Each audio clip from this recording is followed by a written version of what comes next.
Problem, Aaron. Oh, that's right. I forgot to ask Bill Powers for a new cable. I'm sorry? I forgot to ask Bill Powers for a new cable.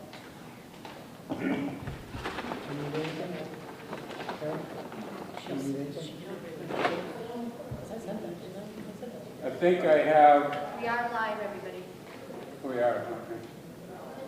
I just hope it doesn't cut out, I'll be able to see that, and maybe I do have somebody watching. because I could put this shorter, better cable in. Do you think it will? I don't know. I'm afraid of what happens to your reception there. I am too. Well, hello. Welcome. No, I guess I won't touch the cable. They must have cranked up the cables a little bit. I feel the same way. We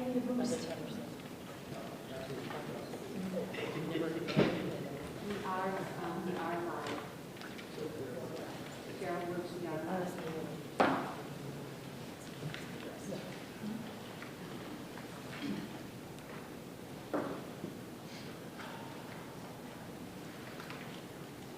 Joe, did you sign up? No. Okay. I think there's a sign in at the desk. Is that live? Pardon? Is that live? It is, well, it's live to Facebook Live now. Oh, okay.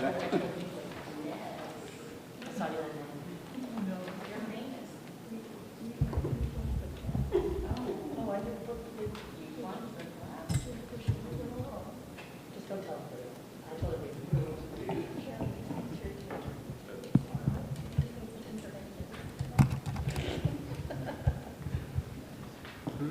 Or your dog does. Your dog needs a smart No.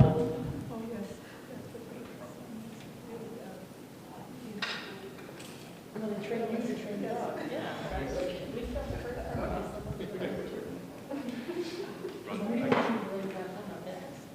You can relax there for a little while if you want. A couple of preliminaries to take care of first.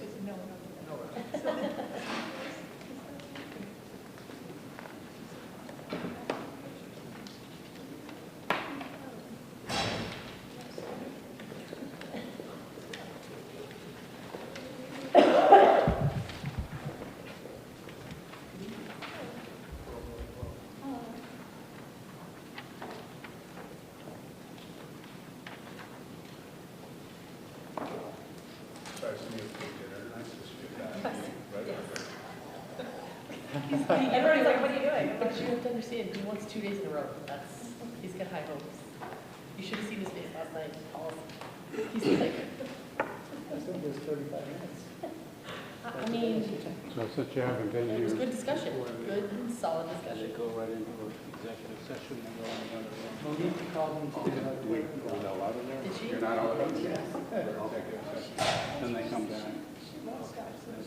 Whatever time.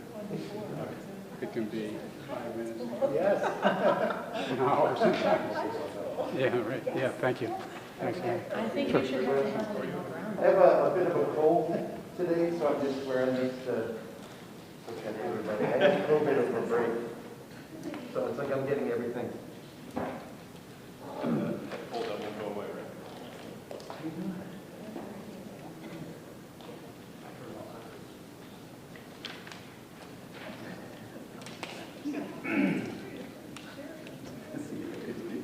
Some of these are already signed. Oh, they must have.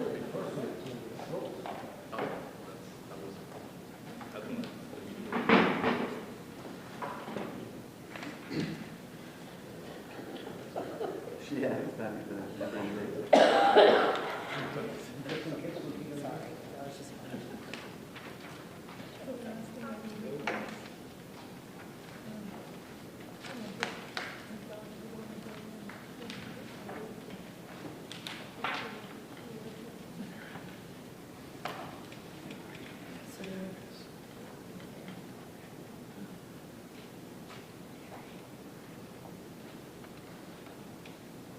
Was everybody's break? There was some more to me, but there were some ones in here. But they didn't go, they didn't turn on. Okay, they just. We probably need another signature. Don't you only need 4? Yeah, that should be fine, then. That should be all set. Okay. Yeah, yeah, that would have been done. I don't know why that's in there. Because this one from the, Yeah. I'll check this that. one had 3, so that would make sense, so I added the 4th, but Yeah. I just. It might have been they pile on some of the. Okay, I just wanna make sure. Yeah, I mean, we've run the checks and paid vendors because we had to, right? But it might have been that those two just were connected. So even if they're not signed, you still run the check? Without, I'm just asking the If I question. leave and I don't have 4, we've got to pay vendors. Yeah, but we're Yeah, the no, I 19th, just- I it guess- says Thursday. I guess I'd just like to understand if that's the case, then why do we sign them? If we're not signing them, then you're doing it anyway. It says 7, but I'm not. Yeah, I mean, I understand, I'm if I just, bring it, there's 7 of you and I only get 2 or 3 signatures, I'm not sure what to do. I mean, you know. What, you need signatures for something? or? nope.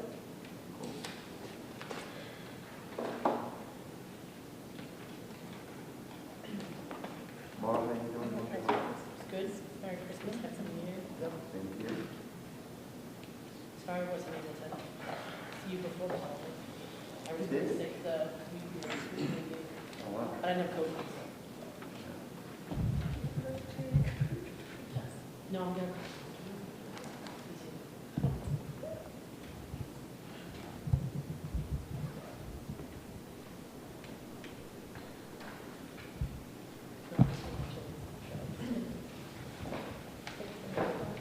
My bag is true.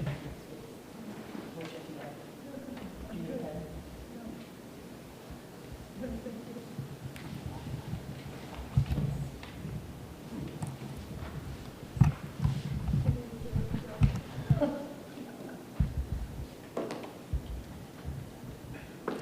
Good evening, everyone. I'd like to call to order and welcome you to the Hampton-Wilbraham Regional School District School Committee meeting. It is 6:30 p.m. I see the Dave Sanders from Wilbraham Public Access Channel is recording. Is there anyone else here recording this meeting? Okay, we will do roll call in alphabetical order. Bill Bontempi. Cheryl Caruana. Here. Sean Kennedy. Here. Patrick Kiernan. Present. Lisa Marie. Here. Maura Ryan. Here. Michelle Boudreau. Here. If you would please stand, Maura will be leading us in the pledge of allegiance. I pledge allegiance to the flag of the United States of America and to the republic for which it stands, one nation, under God, indivisible, with liberty and justice for all. We have a need for executive session pursuant to Mass General Law, see Chapter 30A, Section 21A, 3, to discuss strategy with respect to collective bargaining if an open meeting may have a detrimental effect on the bargaining position of public body, and the chair so declares. Side letter of agreement, Curriculum Council. So moved. Second. We will do roll call for executive session. Chair? Aye. Sean? Aye. Patrick? Aye. Lisa? Aye. Maura? Aye. Myself, aye. We're in executive session, 6:31.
I can't wait for a while. I'm out of here, all right? I'm out of here.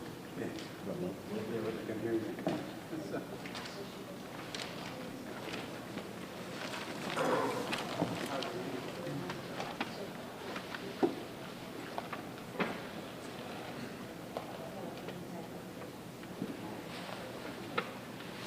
executive session. So you guys are getting your coming out party of sorts, initiation, I guess?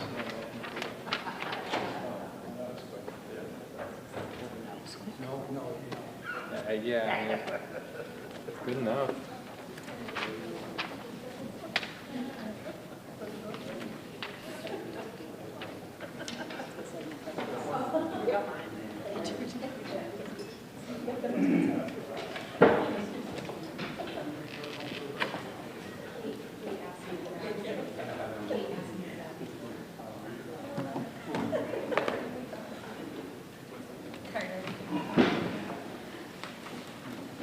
Did you want to set with a motion on that? Okay. Okay, so we will continue. We are going to move forward with the student representative report. So we have either Molly Brewer or Mackenzie Bud. They're not present this evening. Okay, we can circle back if they like. Thank you. So we'll continue with the student services report. We'd like to do it. So this is, I'm sorry. So Mary is at home. She's taking notes at home. So if everyone can please be sure to speak into the microphone, that would be greatly appreciated. Hi, Mary. okay. So I just have a few updates that I wanted to get to. So the first one is, I know I mentioned that we were moving toward electronic signature for our IEPs, and I just wanted to say that that is going great. We contracted with ReadySign, so instead of having to send our IEPs out through the mail and then have the parent sign it and send it back, that was really time consuming, and we didn't get the IEPs back in a timely manner. So this has been working great. I need to give credit for this to Corinne Roberts, has been a huge asset to student services. She's helped us to enter the 21st century and start to be more electronically based. So moving on to another thing that's electronically based now, are our preschool applications. We used to have paper copies where the parents would have to download copies of the preschool application, fill it all out, and then get it into us, but now it's completely on a Google form that they can fill out right online. And then we have open applications now. Anyone who applies by January 31st gets priority for placement into spots in our preschool program. We have a rolling admission, so we're always accepting applications. You're eligible as soon as you turn 3 years old to enter our preschool program. Cheryl? I just have a question about the,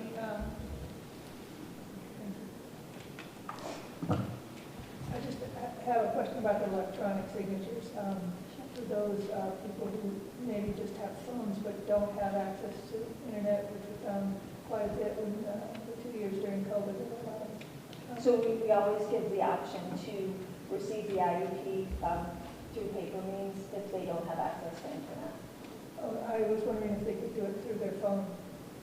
It's just They about can- everybody has a smartphone. Yeah, they can sign through their phone. Okay. I've got another quick question. Can you just put that closer to you so you can hear? Sure. You use Google Docs, and this is something that's, whether you said it was applications or the forms themselves? Just a preschool application is a Google Doc. Yeah, you understand that Google Docs is not secure or anything like that, so you want to make sure that we're limiting what information is put on there. I would recommend. Okay. Yeah. Thank you. So the next update is just on our transition program.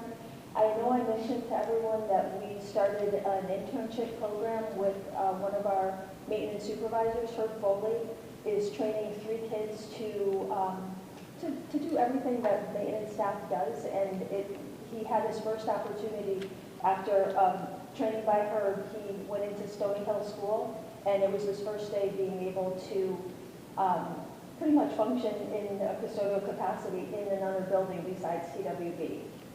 So we think that's a great program. I am very happy that Hwrsd was willing to do that for us. Another update is we have a new educational team leader that's going to be starting with us on January 17th. We were able to hire for this position because we had a counselor that resigned in the fall, and we decided that instead of hiring another counselor, we would hire an educational team leader so that the two psychologists at Stony Hill and Sewell Road would be able to give up their ETL responsibilities and be able to support the socio-emotional well-being at both schools more, working collaboratively with the counselors. Next is just family and outreach coordinator position. We've hired Colleen Goodrow, and she's been doing an amazing job reaching out to families, connecting them with services, and really she's a huge asset to the department. I'm sorry, what does she do? She is, Carrie O'Connor had this position before, so the counselors make referrals to Colleen so that she can connect families with outside agencies to provide support for them. That's great. I mean, you know, Colleen and Herb really stepping up like that as well as the psychologist. That's good news. Thank you. That's all I got. Thank you. Any questions? Comments? Thank you so much. We'll continue with it. Aaron, we'll move on to you. Alrighty. So included with your packets is the usual monthly financial report. Worth noting, we are now halfway through the fiscal year, and we're a few weeks shy of the school year, halfway through the school year. So things are starting to take shape. I'm going to call out some major items of concern and interest, and then I'm going to share a change in presentation with you that I think is a little more transparent for what's going on. So to start, our top concern continues to be special education costs. Sorry, Gina. You're going to see the private out-of-district cost line 9,300 is expected to be about $350,000 over budget. And our contract costs for in-district needs is a significant factor in some overages in our instructional therapeutic line 320. So if you're following along at home with your budget, the line functions on the far left is what you're looking for. They're in numeric order. Overall substitutes continues to be a pretty significant budget factor. Absences remain higher than at pre-COVID levels. Sort of to give you some comparison, I pulled up some numbers for past years. In 2020, we had a total of 3,167 absence days requiring a substitute. In 2022, we had 5,519 days requiring a substitute. This is a 74% increase, or more than $212,000 in added costs in that period of time. So that's a pretty big shift. You know, whether it's COVID related, our hope has been that the COVID leave was going to start to be on the decline. However, as of today, we've had 2,374 absence days requiring a substitute, and we're less than halfway through the year. So if you look at that from a trend standpoint, we're probably going to match 2022 this year going forward. So that's something we need to think about as we come up to next year. A number of instructional items are over budget, and they're largely intended to be covered by choice and ESSER funds as part of the budget plan. You'll see below where I address those.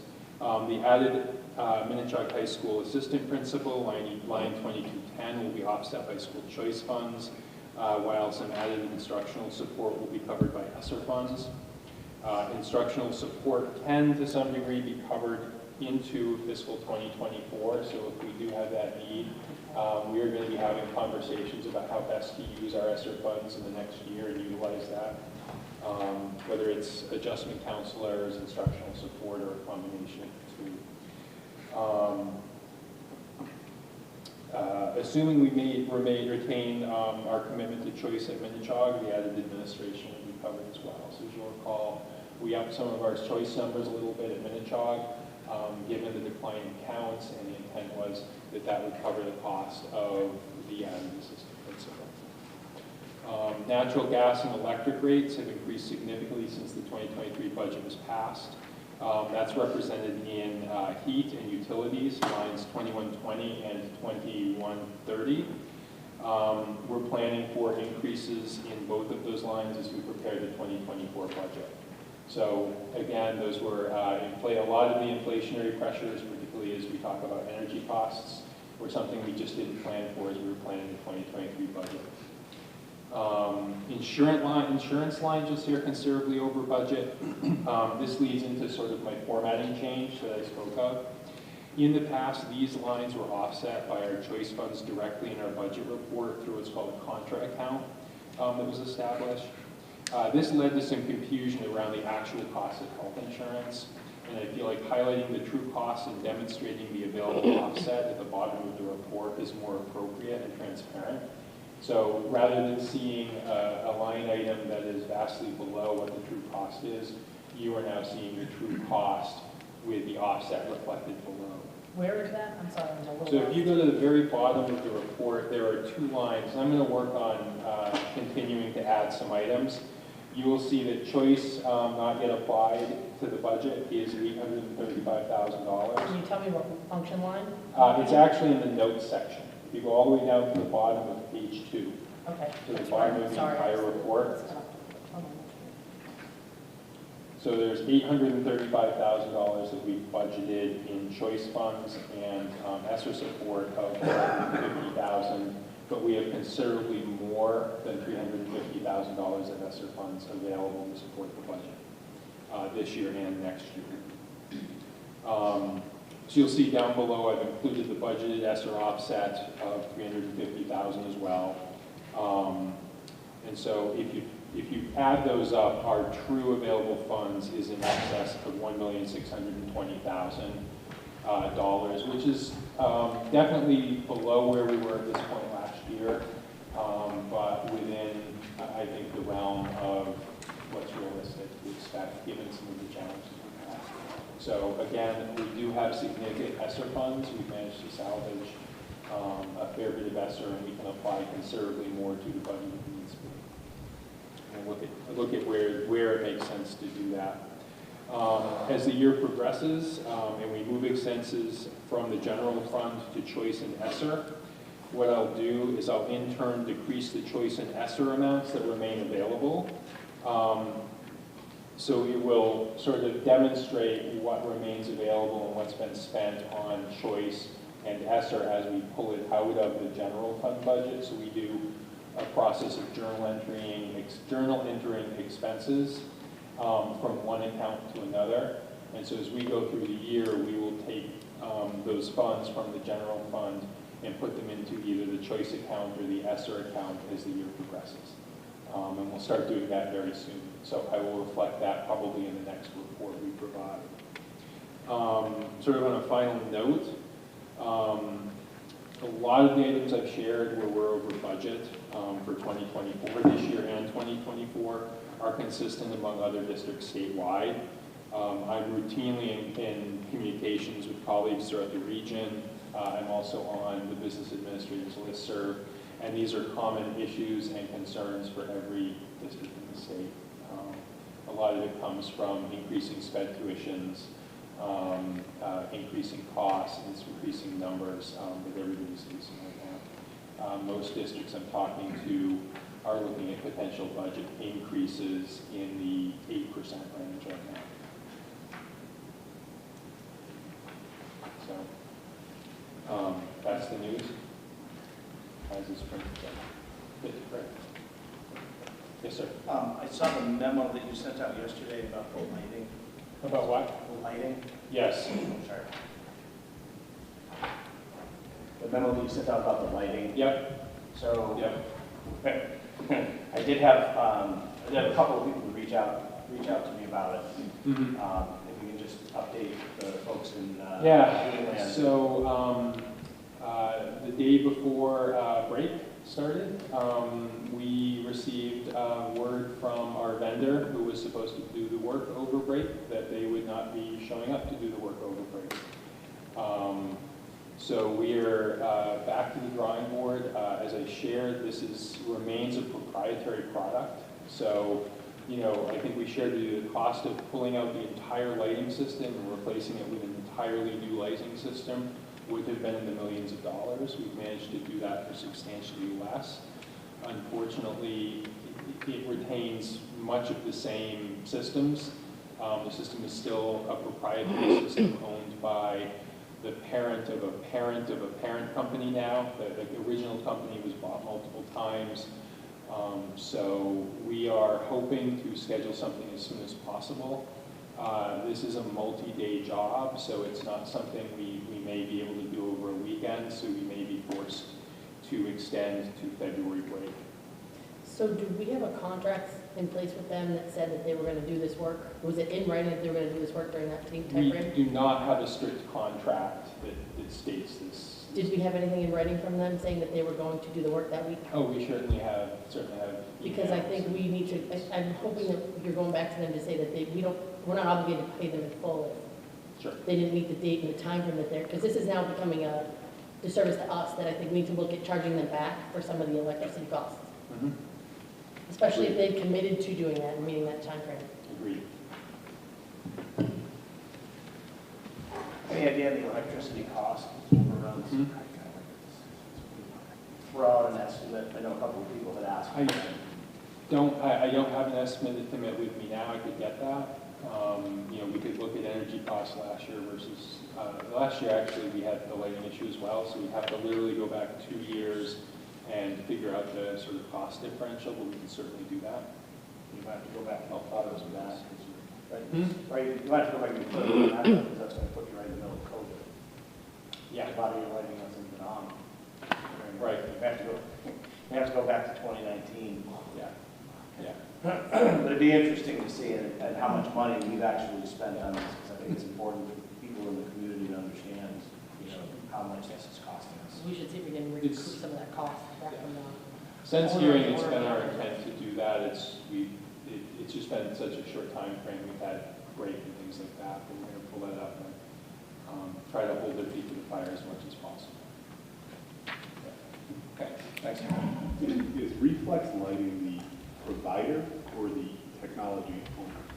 They are the technology owner. I don't have the memo with me. It's HZ Lighting or? Hamden Zimmerman? Hamden Zimmerman. Yeah, HZ Lighting is the provider, so they're the distributor, right? Correct. Yeah. So it's the distributor that's the issue, not per se the owner or whatever the technology is that we're using. No, Reflex is the owner of the technology. So they would have been doing HZ provided the product as a distributor, and then Reflex is providing the install services, I believe. Am I correct in that, Mike? Reflex and Cooper. Yeah. Cooper bought Fifth Light, Yeah. and then Reflex bought them all. Cooper. So Reflex bought Eaton, which owned Cooper Lighting. That's what the issue is. So Reflex owns, that's what I'm trying to understand, who actually owns the technology? Fifth Light in Canada, which was bought out by Reflex. Reflex was, bought out by Cooper Lighting, which was bought out by Reflex Lighting.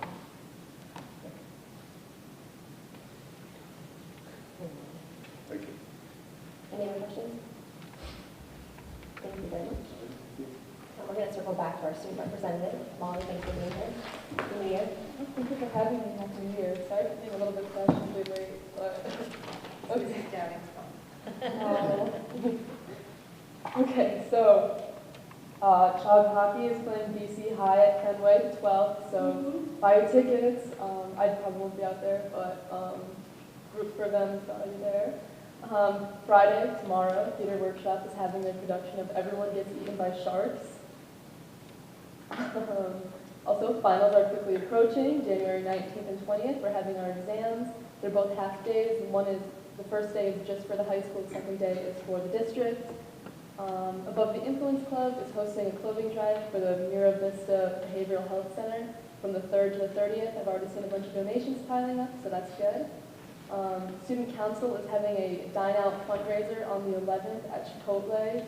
Our student body president loves Chipotle, so I'll try to be there.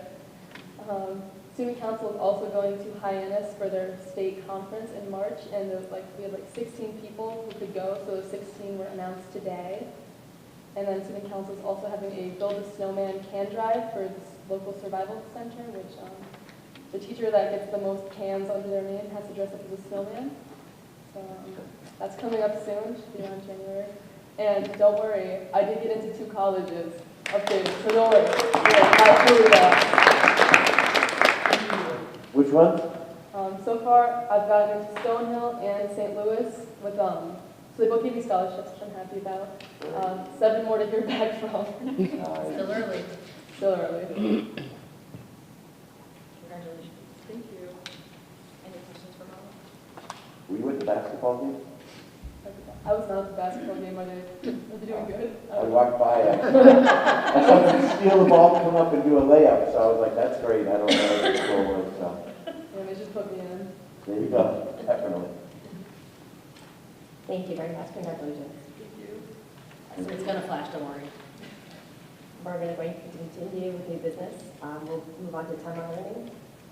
Thank you.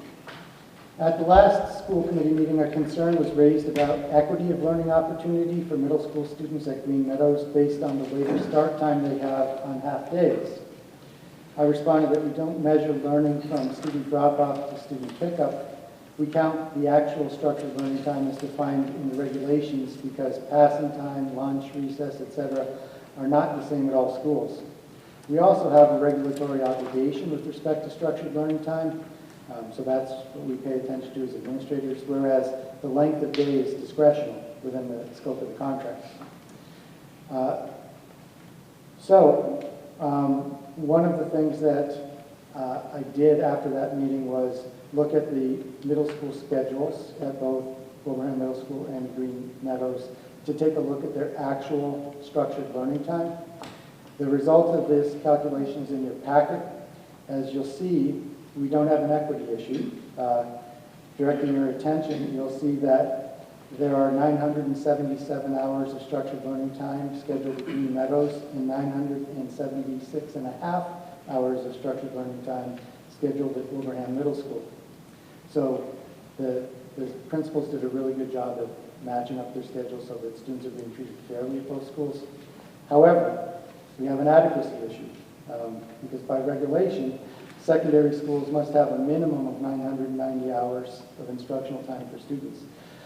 Time which students spend at breakfast, at lunch, and passing between classes in homeroom, at recess, and other non-directed study periods, or receiving school services and participating in optional programs don't count towards meeting the minimum structured learning time requirement. When you add up all the minutes of scheduled instructional learning time of the year, we come up 13 hours and 13.5 hours short of the regulatory minimum at Green Meadows and Wilbraham Middle, respectively. So the options for correcting this are limited. Really, it comes down to reducing passing time and or lunch time or recess, or extending the length of the day, or reducing professional development time. I'm glad we discovered this now because small changes over a large number of days are a lot easier to implement than large changes over a small number of days. But the most important thing is the process used to select a solution. It's an opportunity to practice meeting together, and Principals DeRosia and Moberg will be working with their middle school teams to identify the solution that's most acceptable to all, and I'll update the committee once the necessary adjustments have been made.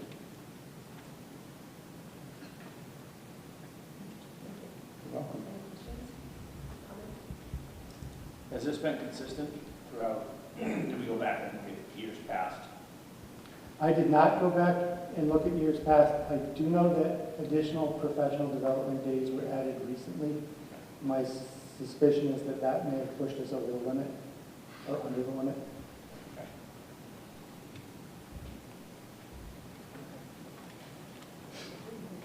Okay. It's now my pleasure to introduce Mike Messier and Dave Rogers to the school committee. If you gentlemen would not mind stepping forward a little bit. I put those chairs for you. In the hot seats, right for you. When Ed Senadella announced his retirement, we decided to do some restructuring and shift some of his duties to Mike and Dave. Mike has been with the district since 1998. During that time, he's overseen renovation projects at Stony Hill and Green Meadows. He was also the project manager for the Minchog construction project.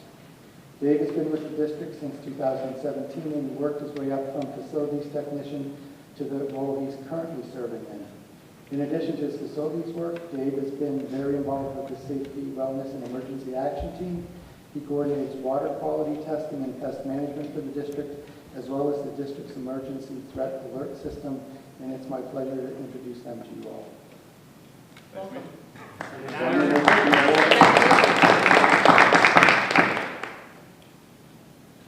He started in the 19th century. Chairman. Remember? We did that project on the flagpole in 98. Sorry. No? Gentlemen, if something comes up and you need something, or if you have any ideas that you want to share with the committee, please just let us know and let us know what we can do to help. Thank you. Thank you so much. Thanks for being here. Thank you. So, I do have one question, I'm sorry. So now, it's more for, I guess, for John, but like as far as the air quality and stuff goes, I know one of the issues and concerns with COVID was the air quality and the measuring of the air and how people had access to the readings if they wanted that. Would that fall under one of these two fine gentlemen? Yes. Yes, absolutely. Perfect. Yep. Because you talked about water and some of the other things, but not the air quality stuff. I have a question for Mike. I know you've been right on top of keeping track of how Minnetonka is, the structure of the building is doing. Are we in good shape? Do we have a lot more years left in us? Oh, absolutely. I mean, there's things that are dying now because of age, 10 years and stuff like that. It's controllable stuff. It's motors and bearings and belts and normal stuff that breaks. The roof had a couple of leaks and we chased them and found them. We're still chasing one in the bathroom. But other than that, the building is a beautiful building. I'm assuming everybody that comes into this building with you says, wow, this building is in very, very nice condition. It is. Well, I think it's in the shape it's in because of your hard work in the maintenance division's hard work. Thank you. And the grounds and everything. I mean, people Yeah. come here and think it's a college campus.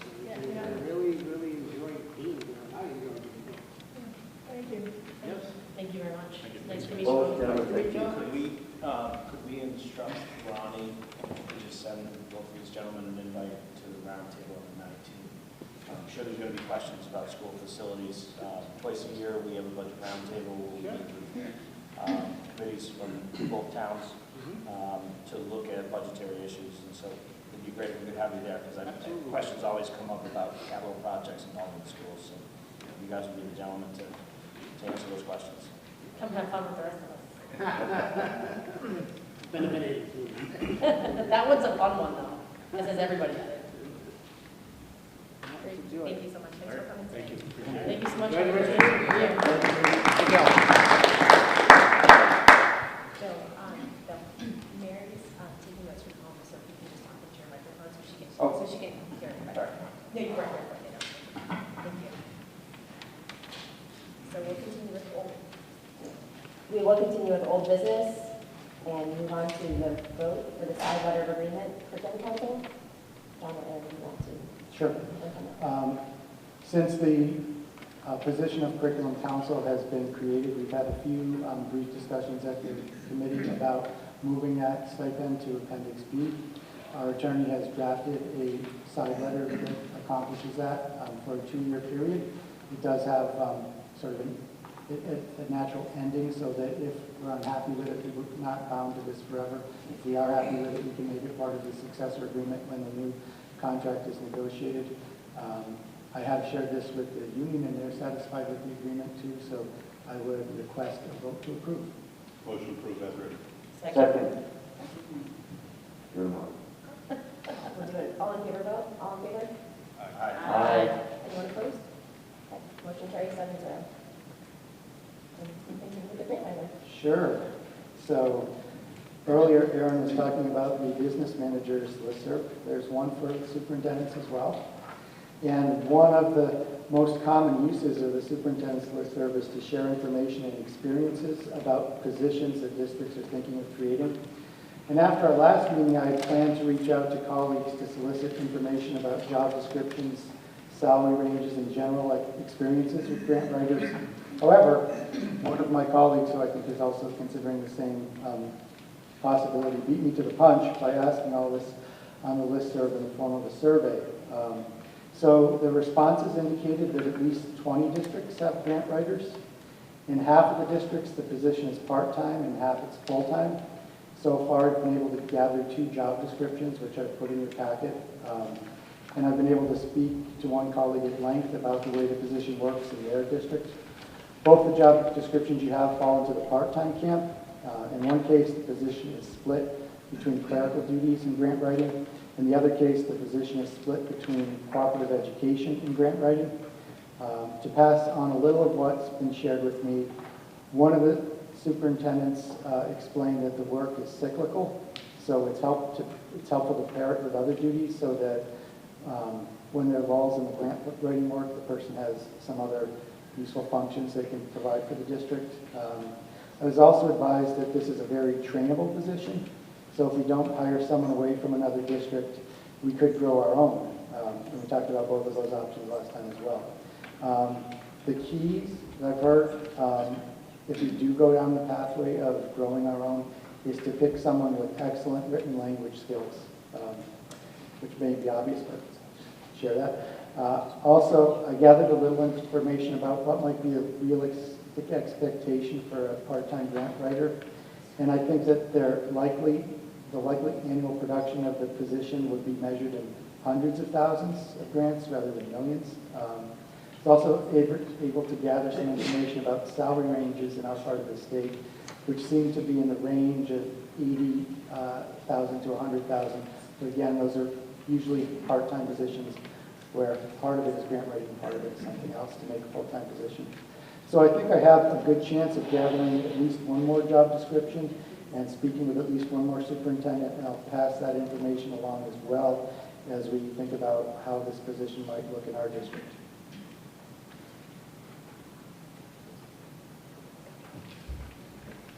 Any questions? Yeah, John, what are the next steps? The next steps would be to develop a job description, develop a salary range, identify a funding source, and post a design. Assuming this would be a position for the next fiscal year because it's not currently in our budget. Do you have any idea what position you might, do you have any idea on what position you might sort of dovetail this with? Just off the top of your head, if there's anything we do.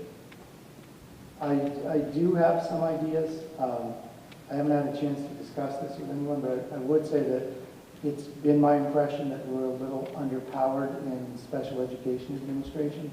And if we could do something to provide some support in that office, I think it would be a good move. Okay. Well, thank you. You're welcome. Yeah, thank you, John. We'll continue moving forward. Is there public comment? Yes. Portion of the hearing? I have a number of questions. Oh, sure. I don't know the Oh, so if you don't mind, if you want to just come up here? Yes. The microphone. Oh, yeah. I don't know the protocol. I have not been to one of these before. So we ask that when you're called, so you're called. Sit here? Yeah, sure. And you can state your name and address, and you'll sit at the designated location, and you can speak for up to 2 minutes. Okay. Just please make sure you speak into the microphone. Thank you. Yeah, I'm a former disc jockey, so not a problem. Okay. All right, my name is Joe Roberts. I live at 404 Mountain Road. My question has to do with this lighting situation. Everybody here, I don't have to tell you, you know the price of electricity, the amount of taxes here. I find it really frustrating. How did we get here? I've heard all kinds of things on the forum of what started it. I'm frustrated that we have a proprietary system. I've heard that the company's defunct, but then I hear people say that it's been bought. You know, so I really don't know what's going on. I'd like to speak to somebody offline who's close to it to try to find out what really is going on. Like, for example, what operating system does this thing use? It's probably Linux, maybe? I don't know. I'm an electronics engineer, semi-retired now. I find it frustrating that there's nobody, apparently nobody here has any knowledge of this system, how to operate it, how it works, how we got here.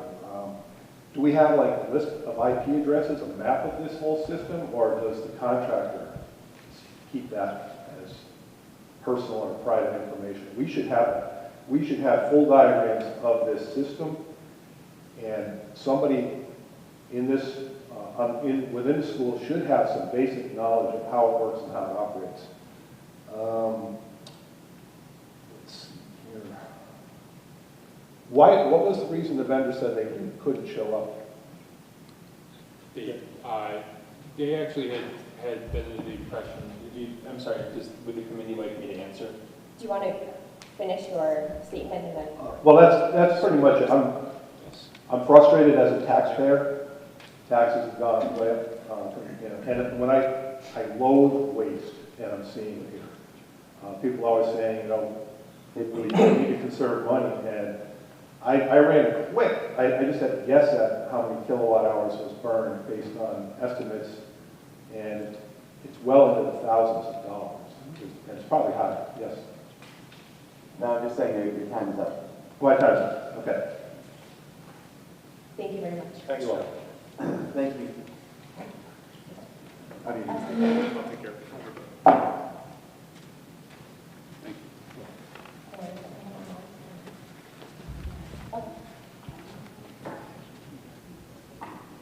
Do you want to do for me with this? It'd be good to have answers from something. I would think that based on the conversation we had, Aaron said he was going to get some information for the next meeting. But based on his comments, I think that there's no reason we would put that for the next meeting. The other thing to consider too is that there's a long history here. Yeah. So and it would be a disservice to say to Aaron, hey Aaron, what's going on? Yeah. Because, we've got to dig back into into what happened at construction phase, planning phase, and construction phase of this building. I have a good idea as far as, how we got stuck with this system, but, I think that if we had a little bit more of a historical perspective, we may provide some clarity for the members of our communities. Thank you. I just Thank you wanted for your comment. to publicly say that Aaron has just posted the link for this meeting on the website. I think the other previous link was not working, so anyone that's watching and you're trying to sign up for public comment, I can just email you, and at edowning@hwrsd.org. Could you say that one more time, the email address? edowning@hwrsd.org. Downing, D-O-W-D-I-N-G. Yes. Okay, we'll move on to the subcommittee updates. We'll start with the curriculum subcommittee. Okay, thank you. Finance and operations. We meet on Monday. We'll move on to the Lower Pioneer Valley Collaborative, Lisa. I have nothing to report for the corporation, nothing to report for negotiations, policy subcommittee. We should have had a second reading. Did you guys, I apologize, I wasn't here for the December 15th meeting, but there should have been another reading at that meeting, and then I think tonight should have been the final reading. Yes, we did that. Yeah. No, there was of the second set too? Okay. So then thank you for doing that final reading. I apologize I couldn't make the last meeting. We did a meeting last night. Just a quick update is we're reviewing policies with regards to photographs, social media, and library. Our next meeting is February 1st at the district office at 4:30 p.m. if anybody would like to join. And we will also have that available for remote option for participation. Thank you. Excellent. Planning committee. I do have one thing I want to mention to Aaron. Aaron, we had talked about the policy for the MASC with regards to the procurement change that they were going to have. They still have not come up with language. I just want to make sure I circle back with you. Yeah.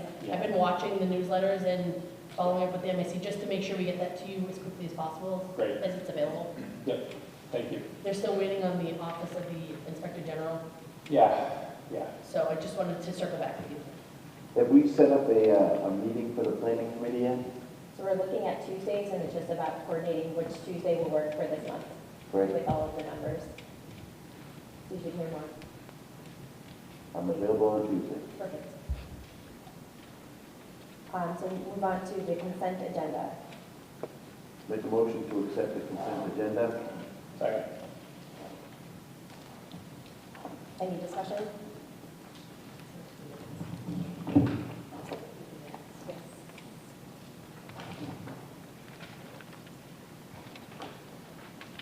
I just have noticed that our meeting minutes have gotten longer to review, and I know at one point we had talked about it's kind of really just not telling a lot of, not all of the information that you see now, but more along the lines of just giving someone the idea of what the meeting was discussed and what was there. And I think there's some comments in there that should have quotations around them because people are speaking versus the way that they're just written out. I think we need to kind of take a look at what do we as a committee want our minutes to reflect, because this becomes public record. And I think sometimes the information on there may not be accurate.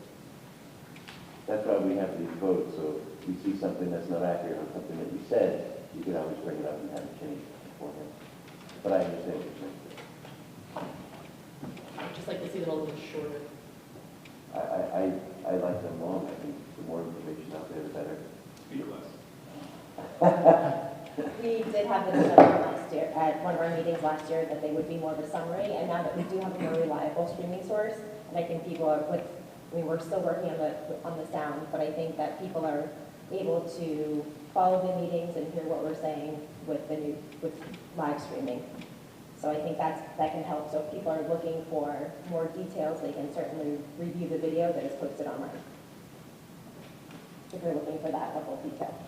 Can I add that YouTube videos are amazing because they also have closed captioning. So you can pick closed captioning as well. Sorry.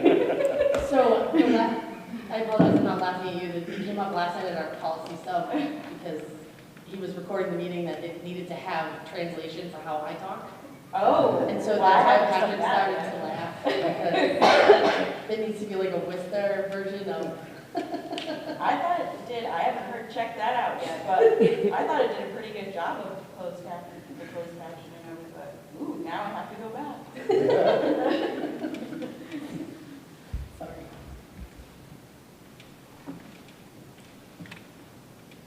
Good motion. Should we have a motion? Sorry. All in favor? Aye. Anyone opposed? Motion carries 7-0. We will move on to the superintendent's update. Thank you. I had so many positive experiences in the run-up to vacation, but by far the most poignant moments came from the holiday sing-along at Stony Hill. It was the first sing-along since COVID made us fearful of assembling indoors in large groups. It was indeed a beautiful noise, and at one point a staff member standing next to me began weeping as she was overcome with emotion. She turned to me and said, "This one always gets me." I told her, "You're not the only one," and I pointed out that there were 2 other staff members who were similarly affected. So that was a great experience. I'm entering the final phases of my entry plan and will be conducting final observations at Sewell Road and Green Meadows over the course of the next few weeks. Then I'm going to have to find some time in my schedule to organize a summary of the major themes that have emerged from my introduction to the district so I can share them with you all. With respect to the strategic plan, I can report that I joined my LPVEC colleagues to interview candidates to replace the DEIB coordinator who left the position. We narrowed the field to 2 extremely strong candidates, and I think either one would be a great thought partner for us all as we work to create more inclusive districts. I also want to report that we conducted a family reunification drill, which was one of our strategic plan goals in the climate and culture domain. The drill was completed at Green Meadows and simulated an emergency situation in which it was not possible or not safe to dismiss students by the usual means. In that case, our protocol is to utilize what's known as a double gate system, in which parents would be met at a request gate and students would be released from a release gate to be reunified with their verified requesters. As you can imagine, it's a technically challenging process, and it's also quite time-consuming when it's implemented in real-world situations, which is why it's good to practice. As I've been reporting, the Green Meadows team has been putting a great deal of time and effort into planning for the drill, and the feedback was the systems worked as expected, so that's a step forward for us in our emergency preparedness. I'd like to encourage the public to attend the town hall event, Let's Talk About Underage Drinking, which will take place Thursday, January 26th at 6 p.m. in the Manchild Auditorium. This event is sponsored by the Hampton Wilbraham Partners for Youth Coalition. And finally, I also just want to share something else you can be proud of. Some of you know from personal experience that educators are required to obtain 150 professional development points or 15 continuing education units every 5 years to maintain their licenses. 15 of those PDPs must be related to effective schooling for students with disabilities and instruction of students with diverse learning styles.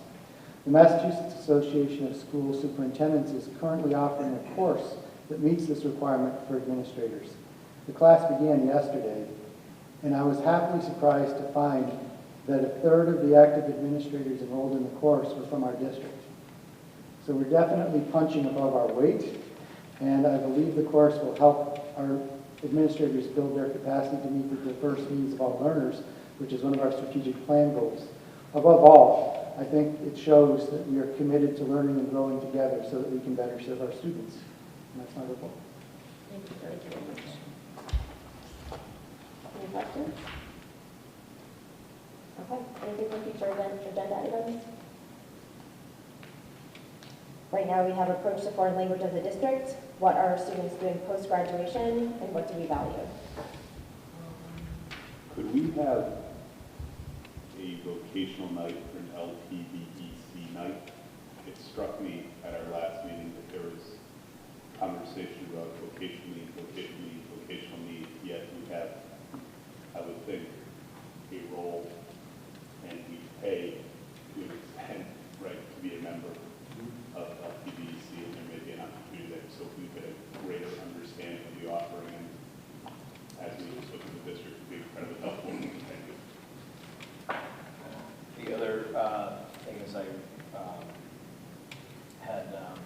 had a conversation with Ron DiCurzio, who heads up the boosters, and he asked Sorry. I had a conversation with Ron DiCurzio, who heads up the Mid-Chunk boosters, and he asked that if he could steal a few minutes, or if we could sort of spend a little bit of time in the future agenda just talking about how the boosters are organized, why they're organized that way, and just to give people an idea, because I guess things have kind of been running a little bit askew from the way they have in the past in terms of fundraising. And along with that, I would also throw out what we haven't had the Wilbraham Hampton Academic Trust come and speak to us in a long time. Usually we would get them monthly, right? If not each meeting. I think it usually comes with them asking. No? I don't know if it was just a standard thing. They've had various iterations of how they approach this. Okay. All right.